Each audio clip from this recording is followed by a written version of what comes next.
দক্ষিণ এশিয়ার সামরিক ভারসাম্যে নতুন আলোচনার জন্ম দিয়েছে পাকিস্তানের নতুন এয়ার লঞ্চ ক্রুজ ক্ষেপণাস্ত্র তাইমুর। সাম্প্রতিক সফল পরীক্ষার পর এই ক্ষেপণাস্ত্রকে পাকিস্তানের দীর্ঘপাল্লার নির্ভুল হামলার সক্ষমতার অন্যতম গুরুত্বপূর্ণ সংযোজন হিসেবে দেখা হচ্ছে। পাকিস্তানের এয়ার ওয়েপন্স কমপ্লেক্সের তৈরি তাইমুর মূলত রাত 2 ক্ষেপণাস্ত্রের উপর ভিত্তি করে উন্নয়ন করা হয়েছে। এই অস্ত্রটি এমন ভাবে তৈরি করা হয়েছে যাতে যুদ্ধ বিমান শত্রুপক্ষের আকাশসীমায় প্রবেশ না করেই দূর থেকে গুরুত্বপূর্ণ লক্ষ্যবস্তুতে আঘাত হানতে পারে।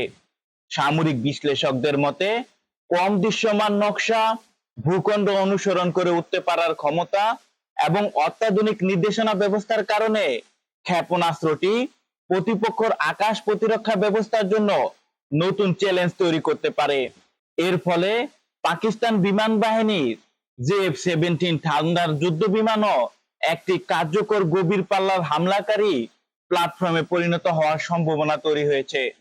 বিশ্লেষকদের মতে ভারতের রাফাল যুদ্ধ বিমান ও ক্রুজ ক্ষেপণাস্ত্রের ক্রমবর্ধমান সক্ষমতার বিপরীতে নিজেদের প্রতিরক্ষা ক্ষমতা জোরদার করতেই পাকিস্তান এই অস্ত্র ব্যবহারের উপর গুরুত্ব দিচ্ছে।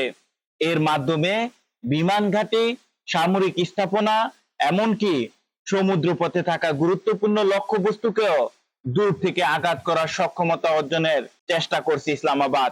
তবে প্রতিরক্ষা বিশ্লেষকরা বলছেন ক্ষেপণাস্ত্রটির পূর্ণ সক্ষমতা এবং কার্যকারিতা সম্পর্কে পাকিস্তানের দাবিগুলো এখনো স্বাধীনভাবে যাচাই করা হয়নি। তারপরও তাইমুরের আবির্ভাব দক্ষিণ এশিয়ার দূরপাল্লার স্ট্যান্ড অফ অস্ত্র প্রতিযোগিতাকে আরো তীব্র করে তুলতে পারে। ফলে আকাশ যুদ্ধের কৌশলে নতুন মাত্রা যোগ করে পাকিস্তানের তাইমুর ক্ষেপণাস্ত্র এখন পুরো অঞ্চলের সামরিক পরিকল্পনায় গুরুত্বপূর্ণ আলোচনার বিষয় হয়ে উঠেছে।